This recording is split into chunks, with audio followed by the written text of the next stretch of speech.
Hello guys, welcome back to the channel. So the Indiana favor roster is officially done. Like, it is completely locked in now. And yeah, I know I'm late to this. I was caught up watching Leeds United take care of Wolves, and honestly, that felt like one of those results that should finally push them back where they belong. But anyway, we're here now, and we need to talk about this fever roster, because there's a lot going on. And I'm just going to be straight with you right from the start. I don't love how this has been handled. The first thing that jumps out immediately is how small this training camp roster is. Not just small compared to the league, but small in terms of internal competition. Because last year, even if we kind of knew who the core players were, there was still that feeling that spots had to be earned.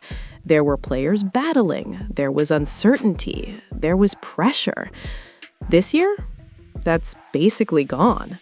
Last season, it felt like there were maybe 4 players fighting for one spot. You had a clear top group, but the end of the bench, that was a real competition. And that matters. That's how you push standards. That's how you find surprises. Now it feels like there are 0 spots up for grabs. And that's not even an exaggeration. When you look at how the roster is structured, it's already decided.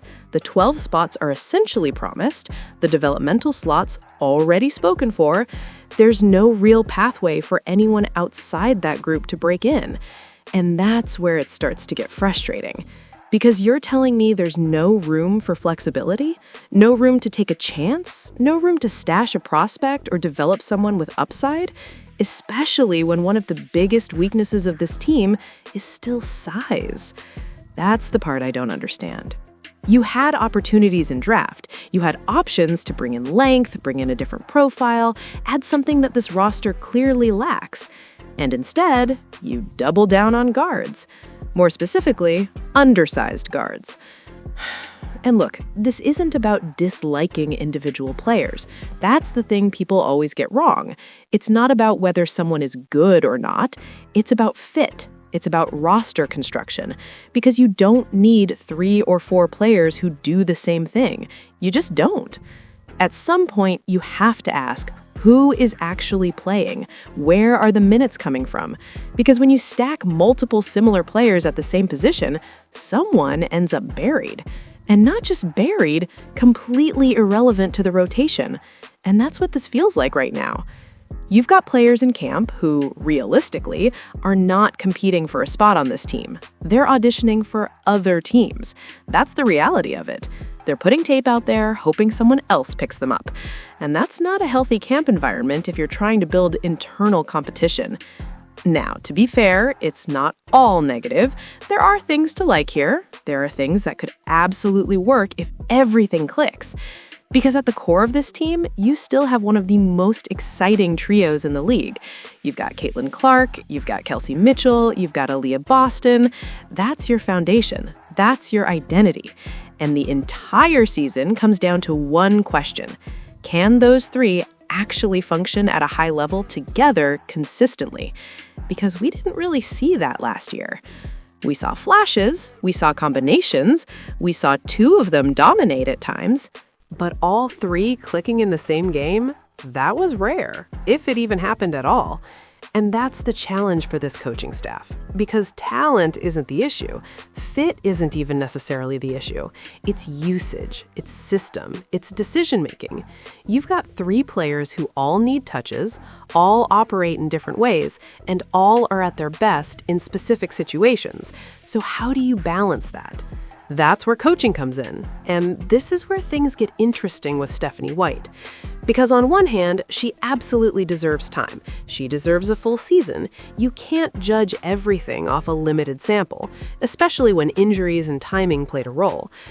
But on the other hand, there are real concerns about how her system fits this roster. Because last year, there were clear moments where it just didn't click.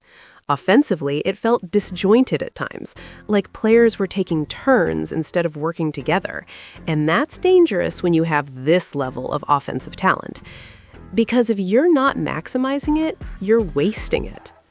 Now, part of the hope is natural progression. Caitlin Clark should be better, more comfortable, more adjusted to the pace and physicality. Aaliyah Boston, she's already one of the most reliable players in the league.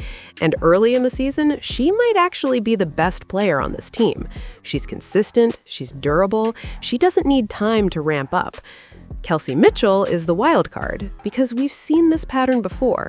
Slow starts, then explosive stretches. She plays her way into form, and when she gets going, she's one of the best scorers in the league. But that early stretch matters because if the team struggles out of the gate, pressure builds, narratives start forming, and suddenly you're chasing momentum instead of building it. Now, let's talk about the roster balance again, because this is where things could really get exposed. There's a real lack of size, a real lack of versatility in the front court rotation. And in a league where matchups matter as much as they do, that's a problem. Because this isn't a team that can just impose its will on everyone. This is a matchup-dependent team. It has been for the last couple of years. If they match up well, they can beat anyone. If they don't, they can lose to anyone. And that's not where you want to be if you're trying to contend, because when you get into the playoffs, everything slows down. Everything becomes more tactical. Teams exploit weaknesses. And right now, this roster has some very clear ones. That doesn't mean they can't make a run. In fact, this might actually be a team that's better suited for the playoffs than the regular season, because if they catch the right matchups, if they peak at the right time, they could absolutely go deep. But it's also a team that could get knocked out early if things don't line up. That's the risk. And when you look at the top teams in the league, that gap is still there. There are teams that are just more complete, more balanced, more proven. So the Fever are kind of sitting in that tier just below, dangerous, but not quite dominant. And that brings us back to the biggest concern, identity. What is this team offensively? Because if it turns into that everyone is a point guard style where the ball is constantly moving but without purpose, that's a problem. Because not all ball movement is good ball movement. There's a difference between sharing the ball and diluting responsibility. And with players like Caitlin Clark and Aaliyah Boston on the floor, decision-making needs to be clear. They should be initiating. They should be driving the offense. Other players, their roles need to be defined. Spacing, finishing, making the extra pass when needed, not creating unnecessarily. Because every possession matters. Every decision matters. And when you have elite creators on the floor, you don't take the ball out of their hands for the sake of balance. You lean into their strengths. That's how you build an efficient offense. So yeah, there's a lot riding on how this system looks when the season starts. Because if it clicks, this team could be really, really good. But if it doesn't, the flaws are going to be obvious very quickly. And that's where the concern comes in. Because sometimes coaches try to force a system instead of adapting to the players they have. And that's the danger here. If the system doesn't fit and adjustments aren't made, things can unravel fast. We've seen it before. A coach comes in, tries to implement their philosophy, it works initially, then teams figure it out, and there's no counter. That's the fear. Now, maybe that doesn't happen. Maybe the staff adapts. Maybe they build something that actually maximizes this roster. But right now, it's an open question. And until we see it on the court, there's going to be uncertainty. So overall, where does that leave this team? They're good, they're talented, they're dangerous. But they're also flawed. They're unproven as a unit, and they're heavily dependent on matchups and system execution. That's not a bad place to be, but it's not a championship lock either. It's somewhere in the middle. And the difference between success and disappointment is going to come down to details, rotations, roles, decision-making, adaptability. All of the little things that don't show up on paper but decide games. So yeah, it's going to be really interesting to watch because this team could go in a lot of different directions. And honestly, that's what makes it exciting. Anyway, let me know what you think. Don't forget to like and subscribe.